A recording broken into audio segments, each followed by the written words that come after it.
Mettre 5 000 euros d'apport sur un projet, ce n'est pas ce qui va changer le projet. Par contre, ça va rassurer le partenaire bancaire qui est de l'épargne de côté. Bonjour et bienvenue à tous pour une nouvelle Imobox. Aujourd'hui, elle est un peu spéciale parce qu'aujourd'hui, on va parler financement, courtage, prêt immobilier. Alors pourquoi c'est un peu spécial? Parce que j'ai fait venir quelqu'un aujourd'hui, un invité, monsieur Franck Boutet, qui va nous parler de tout ça. Parce qu'il y a plein d'idées reçues. Un courtier, ça coûte cher. Un courtier, ça sert à rien. Aujourd'hui, les taux sont bas, donc ça sert à rien que je le prenne. Enfin, ouais, il va vous expliquer tout ça. Allez, c'est parti.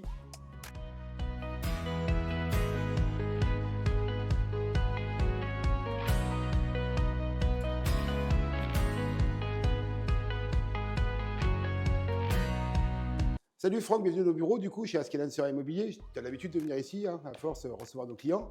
Moi, j'ai plusieurs questions à te poser. Moi, je le sais, ça fait 20 ans que tu es dans le financement. Tu travailles chez Prélis Courtage. Mais en fait, il y a un truc qu'il faut que tu nous expliques. C'est quoi aujourd'hui le courtage en prêt immobilier? Eh ben, déjà, merci pour l'invitation. Ça fait plaisir de venir chez Inscalencer. Donc, en effet, un courtier aujourd'hui, c'est avant tout accompagner. En gros, c'est ce que vous faites vous avec vos clients et nous, on fait la même chose. C'est accompagner nos clients, préparer les dossiers des clients en prévision d'un achat immobilier. Donc, le rôle du courtier, c'est réellement ça, c'est de travailler, d'accompagner nos clients sur le long terme sur un dossier de financement. Et donc, du coup, aujourd'hui, c'est facile d'emprunter?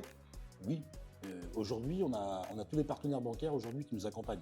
Ce qui n'était pas le cas il y a 2-3 ans en arrière, où on n'avait que quelques banques qui ouvraient les vannes. Aujourd'hui, toutes les banques sont aptes à financer, ont envie de financer, ont envie de récupérer de nouveaux clients. C'est simplement qu'il faut leur présenter les projets adéquats. Et je pense que tu vas me poser ces questions-là sur tout ce qui est comment on prépare un projet, l'apport, le type de financement, la durée. Donc c'est notre rôle, vraiment de présenter un dossier aux banques pour justement que le projet du client aboutisse. Bon, bah écoute, Franck, comme on l'expliquait en introduction tout à l'heure, ça fait 20 ans que tu es dans le financement.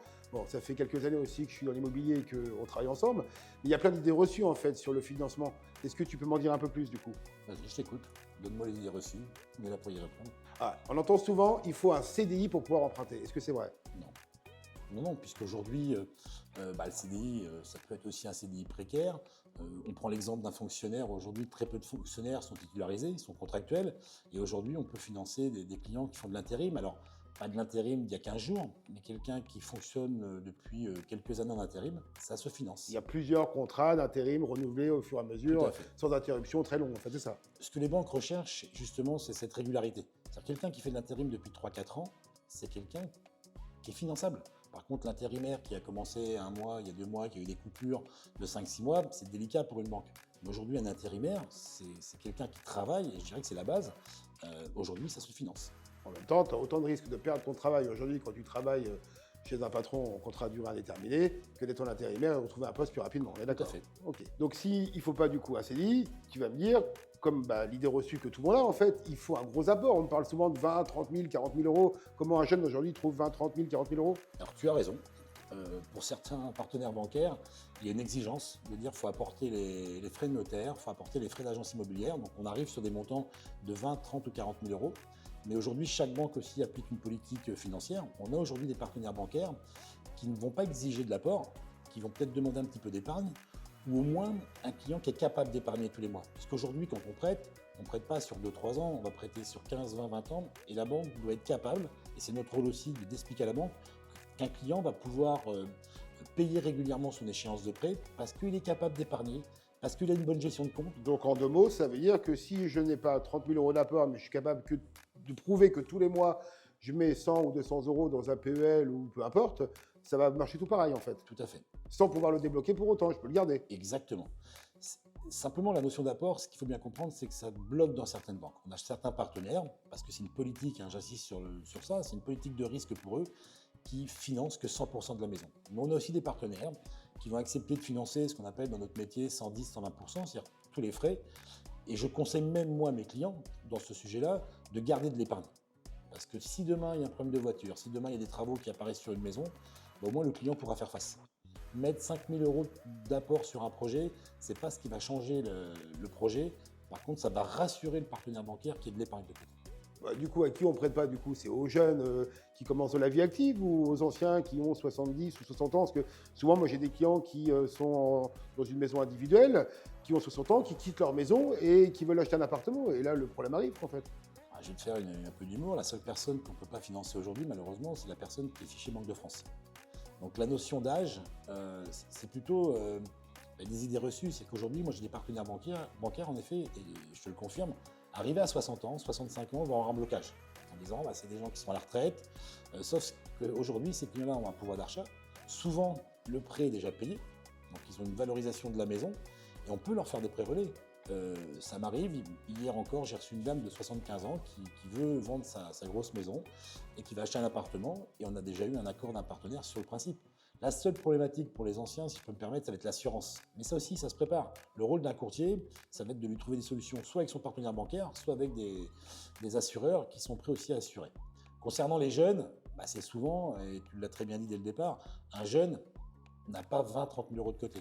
Donc ça y est, en fait, je commence à comprendre. En fait, le banquier n'est pas intéressé par le financement du client, mais en fait, il est intéressé par ce qu'il va pouvoir lui apporter. Pourquoi pas, du coup, lui apporter une assurance qui va derrière, récupérer ses comptes bancaires, récupérer ses placements. En fait, le financement, ils en ont un peu rien à faire, en fait. C'est récupérer le client, en fait. C'est exactement ça. C'est-à-dire que le financement, il faut bien le comprendre, aujourd'hui, c'est le moyen, c'est le seul moyen pour un banquier aujourd'hui, le financement immobilier, de récupérer un client. Parce qu'aujourd'hui, l'exigence du partenaire bancaire, et je l'ai vécu en tant que banquier, ça va être de récupérer le client à travers ses retraites ou ses revenus, ses livrets, l'accompagner sur tout ce qui est assurance. Et c'est là aujourd'hui où la banque, il faut appeler un chat, va gagner de l'argent. Le financement d'une personne d'un certain âge est compliqué, mais souvent, on va le financer dans le cadre de sa nouvelle maison, on va récupérer des fonds suite à la vente de l'autre maison. Donc aujourd'hui, c'est ça le nerf de la guerre. Aujourd'hui, les banques, on appelle ça des prospects, recherchent de nouveaux clients pour pouvoir les accompagner et puis développer une relation commerciale. Donc je comprends pourquoi les taux d'intérêt peuvent varier selon une banque ou une autre. Pourquoi des fois il y a 2, 3, 4, voire 5, 6% qui vont modifier. En fait, c'est vraiment le client qui l'intéresse. Tout à fait, c'est bien clair pour moi. Alors par contre, j'ai une autre question, Franck, parce que du coup, comme on dit tout à l'heure, on travaille souvent ensemble, mais il y a des fois des clients des bons investisseurs qui avaient vraiment les moyens et qui me disaient « Ouais, ma banque me connaît, c'est même pas la peine de me présenter votre courtier. » Et puis, pour rassurer mon client vendeur, je faisais passer par toi pour valider si ça passerait en banque. Et tu montes le dossier, et puis du coup, mon client, il travaille avec toi. Alors qu'il m'a dit au départ que son banquier, il le suivait depuis des années, que c'était son meilleur ami du monde. Enfin, comment tu as fait en fait? Explique-moi, je ne comprends pas. C'est simplement que nous, notre rôle, et c'est aussi une obligation, c'est qu'on doit présenter des dossiers à plusieurs banques. Donc automatiquement, la banque du client va se retrouver en concurrence. Souvent, et malheureusement, c'est aussi de la facilité, votre banque va vous proposer des conditions, mais comme vous êtes un client, et souvent un client fidèle, on se dit que vous ne partirez pas, vous ne changerez pas de banque. Le rôle du courtier, justement, c'est de faire tomber ces critères-là, c'est de dire au banquier que son client qui est là depuis 15-20 ans, il a fait appel à un courtier et peut-être qu'il va vouloir changer de banque. Bon, alors du coup, il y a un sujet aussi intéressant. Tu parlais tout à l'heure, tu disais un bon dossier, ça se prépare. C'est quoi en fait un bon dossier? Si demain j'ai un client qui veut acheter, je veux que ça aille vite parce qu'aujourd'hui on a des problèmes, les financements, si j'arrive jamais dans les délais. C'est quoi un bon dossier? Un bon dossier, c'est 5 critères. C'est que moi je détermine 5 critères. C'est déjà la base, l'endettement. Aujourd'hui, on est tenu par l'endettement. Le fameux 33%, c'est ça? Alors, on va dire même que c'est 35% assurance comprise. Ce qui se faisait à une époque, comme tu l'as très bien dit, j'ai travaillé 20 ans dans la finance. Aujourd'hui, les banques sont très vigilantes à respecter ces 35%. C'est une norme, ce n'est pas une norme bancaire, c'est les normes HSF où on doit être à 35% sur des dossiers. Je ne comprends pas ce 35%. C'est-à-dire qu'un client qui touche dans un couple, 5 000 euros, soit 2 100 euros chacun, ils sont à 35%. Mais si j'ai un client aujourd'hui qui gagne 20 000 euros par mois, c'est toujours 35% du coup. Voilà. Ça ne change rien. Là, exactement. C'est ce qui n'était pas le cas avant. Et je vois où tu veux en venir. C'est vrai qu'à une époque, l'endettement, on tenait compte des salaires, on tenait compte du reste à vivre. Sauf qu'aujourd'hui, tout a été rabattu. C'est vraiment 35%. Et c'est vrai que ça a bloqué certains investisseurs par rapport à ça. Et aujourd'hui, on va regarder... Moi, j'appelle mes 5 piliers, c'est l'endettement des 35%. Alors, on peut déroger. On a des partenaires bancaires aujourd'hui, et c'est la loi, peuvent déroger jusqu'à 20% de leur dossier. Mais la base, c'est quand même 35%. Après, ce qui est surtout extrêmement important, c'est la qualité des relevés de compte bancaires. Qu'est-ce que tu appelles? C'est-à-dire que si mon client, je vais sur des sites internet et va faire, je vais parier pour le match de foot. C'est surtout, voilà, c'est un très bon exemple que tu viens de donner, c'est qu'aujourd'hui, la banque va vérifier s'il n'y a pas de commission intervention, s'il n'y a pas de saisie. Attention, je rassure aussi tous nos clients, d'être à découvert n'est pas non plus péjoratif. Parce que si on ne veut pas qu'un client soit découvert, on ne met pas de découvert autorisé. C'est surtout la commission d'intervention. C'est quoi une commission d'intervention? C'est quand un client est en dépassement de son découvert autorisé. Les saisies sur salaire qui peuvent être bloquantes. Et un très bon exemple que tu viens de donner, c'est les joueurs. Aujourd'hui, un banquier, quelqu'un qui joue, alors attention, quelqu'un qui joue une fois tous les trimestres, ça va aller. Et quelqu'un qui régulièrement a des prélèvements Française des Jeux, des prélèvements Winamax, aussi bien des virements, parce qu'il peut gagner, c'est pas bon. La banque va toper ce client-là comme quelqu'un qui peut être addict, et automatiquement, même si le dossier est de bonne qualité, on a souvent, nous, des refus sur ces profils-là. Okay. Donc ça, c'est le critère de la gestion des comptes. Troisième critère, les banques aiment bien regarder aussi, parce que c'est un fait de vie d'acheter une maison, si ça va changer leur vie. On appelle ça, nous, le saut de charge. Le saut de charge, c'est quoi? C'est un client aujourd'hui qui va payer un loyer de 500 €. Si demain, il a une échéance de 600, 700, 800 €, le banquier va estimer que ça ne change pas sa vie. Par contre, un client qui n'a pas de loyer, parce qu'il vit chez ses parents, qui n'a pas d'épargne, et qui demain va avoir une échéance de 1 000 €, même si l'endettement est de bonne qualité, même si la gestion des comptes est de bonne qualité, le banquier va se poser la question. Okay. Donc ça, c'est un élément. C'est pour ça les clients qui vivent, qui sont logés à titre gratuit, essayez de mettre de l'argent. Ça montre au banquier que même s'il n'y a pas de loyer, on arrive à épargner tous les mois. D'accord là-dessus. Une norme aussi qui est surtout bancaire, c'est le reste à vivre. Puisqu'en effet, entre les revenus et la composition du foyer, donc marié, pas marié, enfant, 3, 4 enfants, les banquiers vont regarder ce qui reste. En gros, ce qui reste, c'est quoi? C'est on prend les salaires, on enlève la charge de crédit, ça nous détermine une somme et chaque banque a des critères. En gros, un célibataire sans enfant, la banque va estimer qu'il doit lui rester 1 000 € après l'échéance de prêt. Okay. Et la dernière question, on l'a évoqué, c'est cette notion d'apport ou d'épargne. Donc, je reviens, l'apport n'est pas une obligation, il faut rassurer nos clients, mais il faut un peu d'épargne. Le client qui présente un dossier sans apport, sans épargne, je ne vous cache pas que c'est compliqué. C'est un client qui n'est pas sûr, en fait, c'est ça. Le banquier va se poser des questions. Et un élément qui va venir s'ajouter, surtout en ce moment, on en parle énormément, c'est le DPE.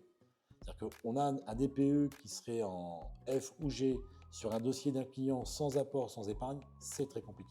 Oui, c'est-à-dire qu'il pourra acheter la maison, mais il ne pourra pas faire les travaux qui iront derrière. D'accord, tout à fait. D'accord là-dessus.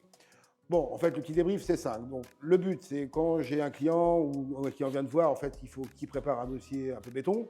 Je me rappelle, tu as un petit terme qui est rigolo, c'est je vous envoie la liste de courses. J'adore ce sujet.